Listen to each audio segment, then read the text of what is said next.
Ça fait un bail. Bon, Ramadan Moubarak. Ramadan Moubarak, professeur Slim Qbeja. Alors bien sûr, j'ai fait quelques recherches pour pouvoir vous présenter, mais je vous inviterai tout à l'heure à vous présenter à votre manière aux auditeurs du Chant Inter pour vous faire connaître, docteur de l'INPG, Institut National du Pétrole et du Gaz en France, docteur en sciences et ingénierie de l'Université Laval au Canada, Mason Fellow et Master en Management 2000 de l'Université Harvard aux États-Unis, pas mal.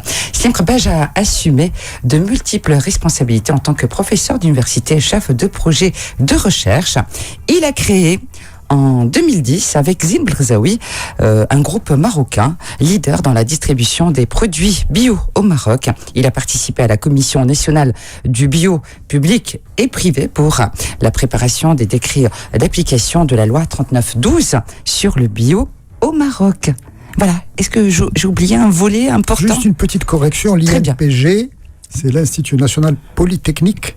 Très bien. De Grenoble, et c'est ce qui a permis finalement de me donner une capacité d'adaptation et une flexibilité. Très bien. Alors, la question que je vous ai posée tout à l'heure, si je vous invitais à vous présenter, Slim Qbeja, aux auditeurs de Chant Inter.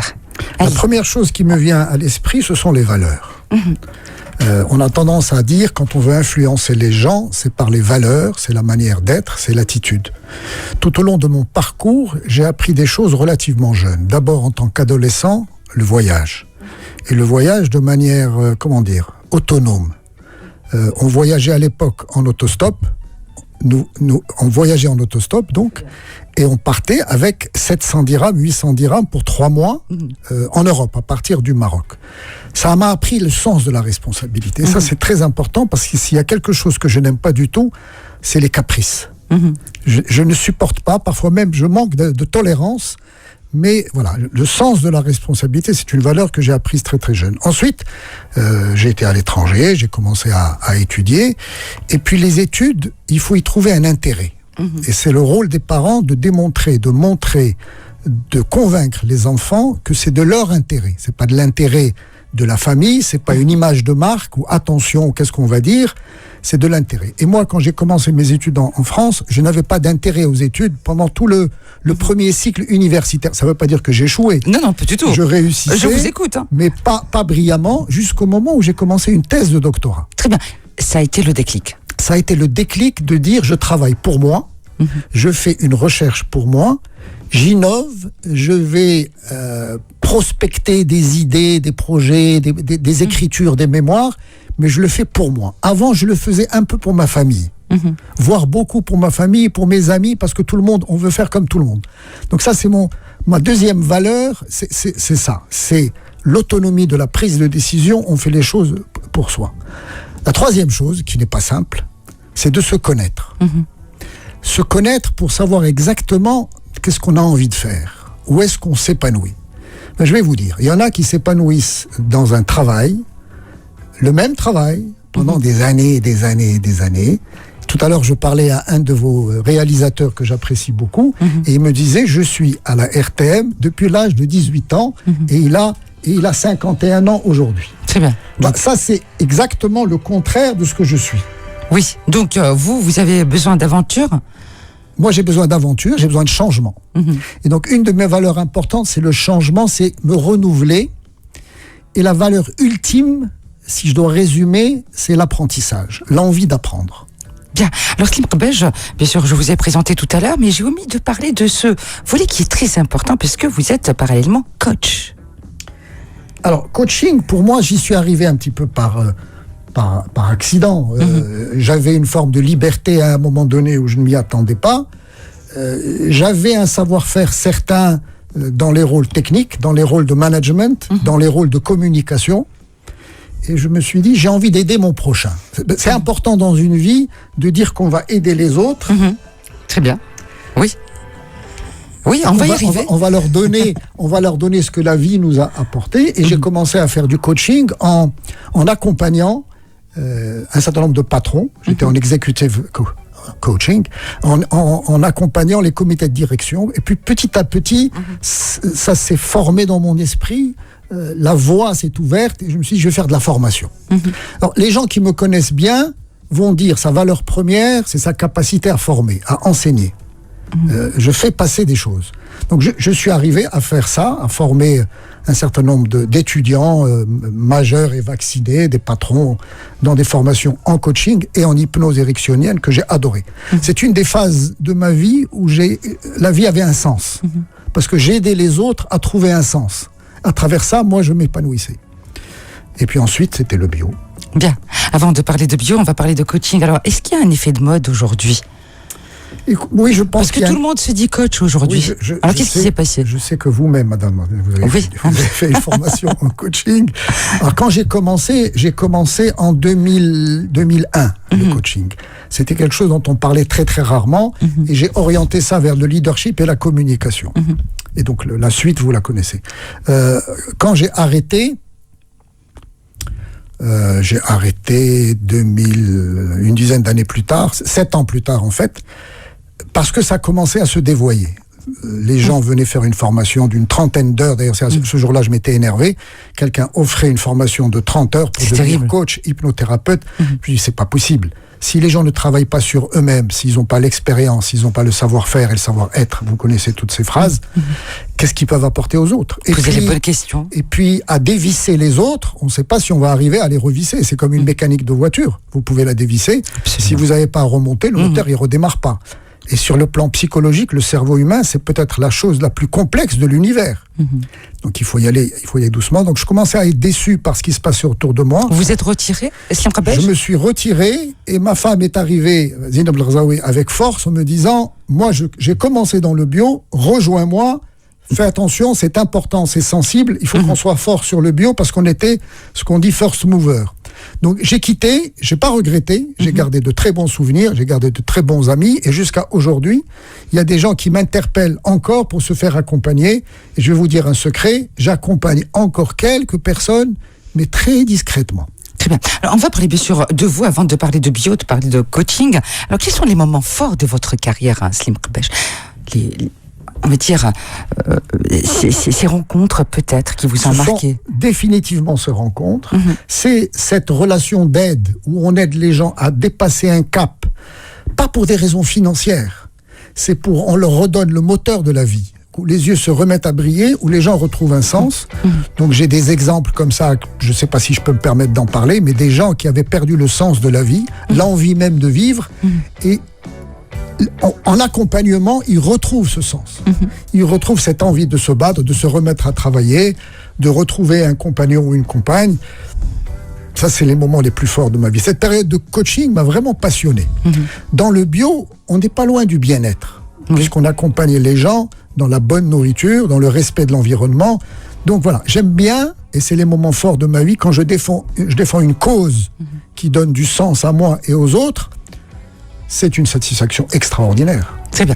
Alors, le bio au Maroc, on a eu l'occasion d'en parler pendant de longues émissions, n'est-ce pas, Slim Qbesh ? Et c'est vrai que aujourd'hui, déjà, il faut le présenter, parce que le bio, c'est ce qu'on mangeait il y a 20 ans, 25 ans, 30 ans. J'espère, Yalallah Rizlan, que vous n'allez pas me reposer les mêmes questions que vous me posiez il y a quelques années. Mais on n'avait pas les mêmes auditeurs. On n'avait pas les mêmes auditeurs. Mais ce que je vais vous dire simplement... Non, mais c'est vrai, donner une bonne définition du bio. Je vais juste, avant d'arriver à la définition, vous dire la chose suivante. Quand j'ai commencé en coaching, je pense que j'étais parmi les seuls, et j'étais parmi les premiers. Quelques années après, c'est devenu un effet de mode. Il y a des bons coachs, et c'est eux qu'il faut aller choisir, et puis il y en a qui font semblant ou qui remplissent leur temps et qui ont peut-être besoin eux-mêmes de se faire coacher et qui le font pas très bien. Le bio, c'est un peu pareil. Quand on a commencé il y a 10 ans, alors je sais pas si j'étais déjà sur vos plateaux il y a 10 ans, voilà, on débutait et les gens me disaient mais c'est quoi le bio ? Et est-ce que le Maroc n'est pas déjà bio ? Est-ce qu'on mangeait pas du bio déjà à l'époque de nos parents ? Alors, je vais vous répondre très simplement, parce que j'ai pas l'habitude. Et c'était ma question. J'ai pas l'habitude de fuir vos questions, et sinon vous êtes obstinés, vous avez raison. Le bio, c'est le respect d'un cahier des charges qui démontre, qui définit, qui garantit aux consommateurs le fait qu'il n'y a pas de pesticides, qu'il n'y a pas d'OGM, qu'il n'y a pas de perturbateurs endocriniens. Très bien. Donc c'est le respect du cahier des charges. Donc tous les gens qui vous disent moi, mon produit, il est bio, la seule réponse, c'est montrez-moi votre certificat, montrez-moi le logo sur votre produit, sinon il n'est pas bio. Même si vous voulez qu'il le soit, il ne l'est pas. Il peut être naturel, il peut être beldi, il peut être terroir, mais il n'est pas bio. Bio, c'est le respect, un cahier des charges, où, alhamdoulilah, le ministère de l'Agriculture, qui a la tutelle du bio alimentaire aujourd'hui, a mis les lois, a mis les décrets d'application, et nous avons des références et des cahiers des charges qui sont explicites et qui sont très clairs. Le consommateur doit savoir poser les bonnes questions, le logo, l'attestation de certification, sinon c'est du vent. Très bien. On s'est croisés au SIAM. On s'est croisés au SIAM. C'est la dernière fois qu'on s'était vu. Absolument.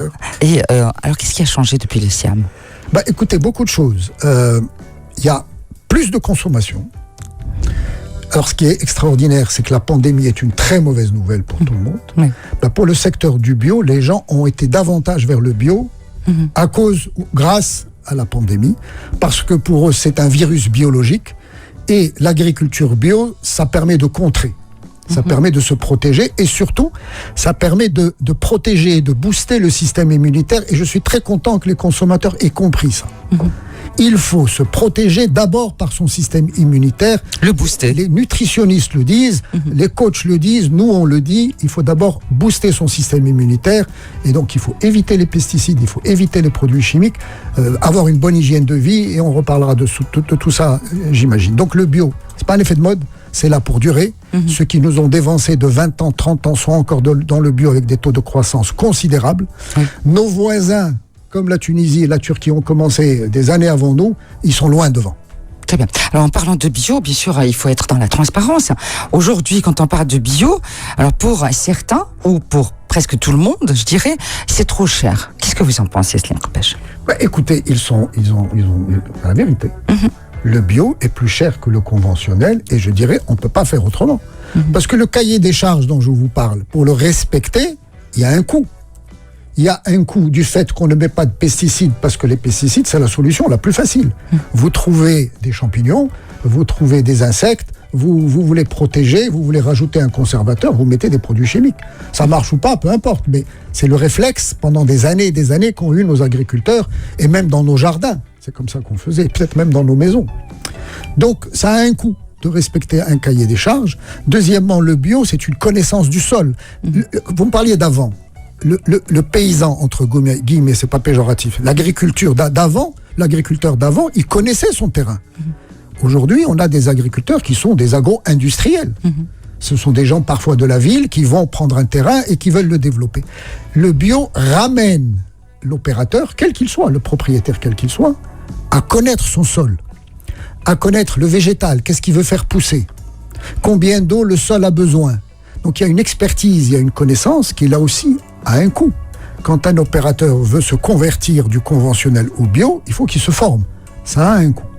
Ensuite, les semences, c'est des semences bio, ça a un coût. Très bien. Donc ça coûte plus cher de fabriquer du bio que du non bio. Maintenant, vous m'avez provoqué avec le coût, laissez-moi 2 minutes. Très bien. Je négocie. On vous écoute. Attention, parce que l'agriculteur, ça lui coûte moins cher de faire du conventionnel, donc il fait payer, donc c'est facile à dire, mais en principe il fait payer moins cher, mais pour la personne qui veut préserver sa santé, en bout du compte, ça lui revient plus cher. Oui. Alors maintenant, ma question, Slim Krbej, comment peut-on faire pour permettre à tous les Marocains de consommer bio? Vous êtes plus ambitieuse qu'il y a quelques années. Je comprends cette question, c'est la fameuse question, est-ce qu'on peut nourrir la planète avec le bio? Écoutez, même le conventionnel, quand on a débuté le conventionnel au début du siècle dernier, surtout après la Deuxième Guerre mondiale, on nourrissait comme on pouvait. Le conventionnel, est-ce qu'il a permis de nourrir la planète? Je vous dis ça droit dans les yeux, regardez-moi. C'est bien. Est-ce que le conventionnel permet de nourrir la planète aujourd'hui? Non. Non. Pourquoi ces gens qui meurent de faim, ces gens en Afrique et ailleurs dans le monde, la pauvreté. Mais là, je vous parle du Maroc, Slim Krbej. Même au Maroc, le conventionnel n'a jamais nourri tout le pays.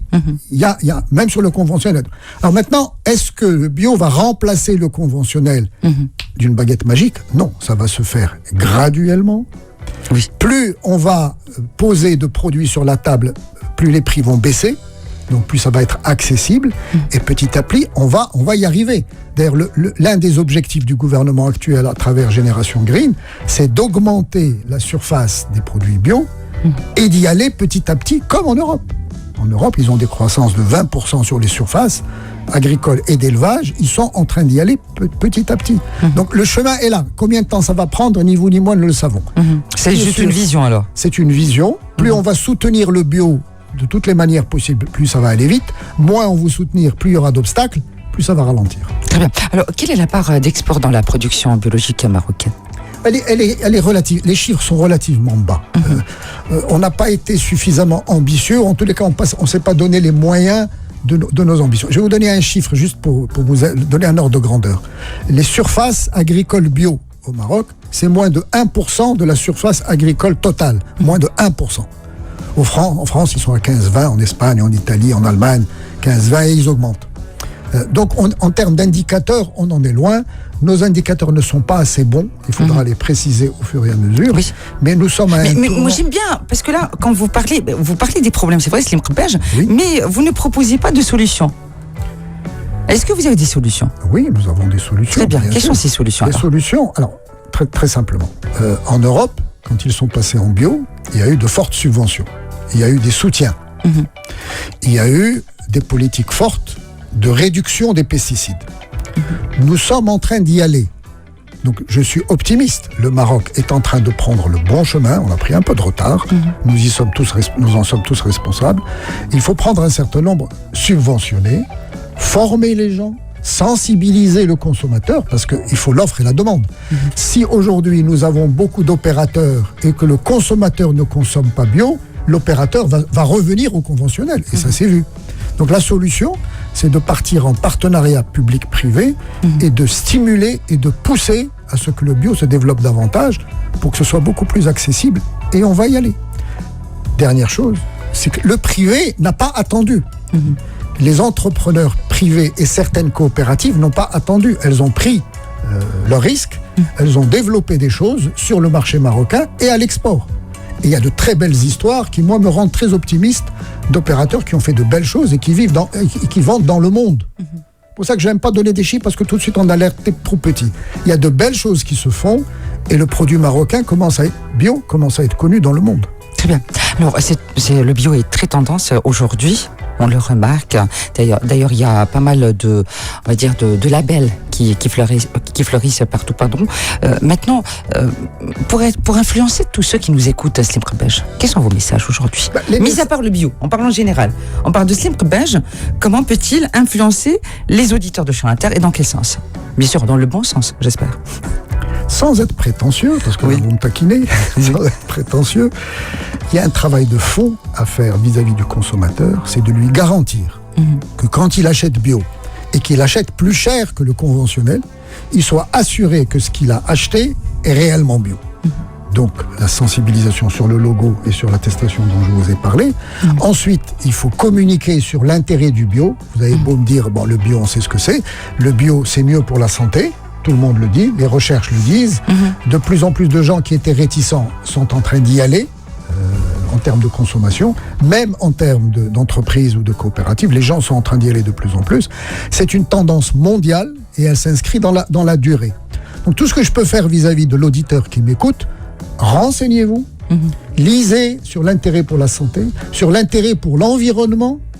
Si on a eu des virus, et il y en aura encore, je ne veux pas être mauvais sorcier, mais il y aura encore des virus. Il faut protéger notre environnement et il faut protéger notre biodiversité. En termes de biodiversité, c'est la catastrophe. Regardez autour de vous, il y a de moins en moins d'oiseaux, il y a de moins en moins d'insectes. On a beau ne pas être content des insectes. Vous prenez la route, je ne sais pas, Casa-Rabat. Quand on prenait la route il y a 10 ans, 20 ans, on avait plein d'insectes, on faisait marcher les essuie-glaces. Aujourd'hui, on fait à peine marcher les essuie-glaces. Il y a de moins en moins d'insectes. Les abeilles sont en train de mourir en masse. Et ça, le bio permet de préserver tout ça. Donc si avec ça, le consommateur, qui est quand même un citoyen, qui est sensible à son environnement, à sa vie de famille, à la santé de ses enfants, n'est pas sensibilisé, il faut qu'il se renseigne par lui-même. La santé dans l'assiette. Alors un petit questionnaire comme d'habitude à tous mes invités, rapide, un peu personnel, mais on va y aller tout de suite. Le principal trait de votre caractère, Slim Krbej ? L'impatience.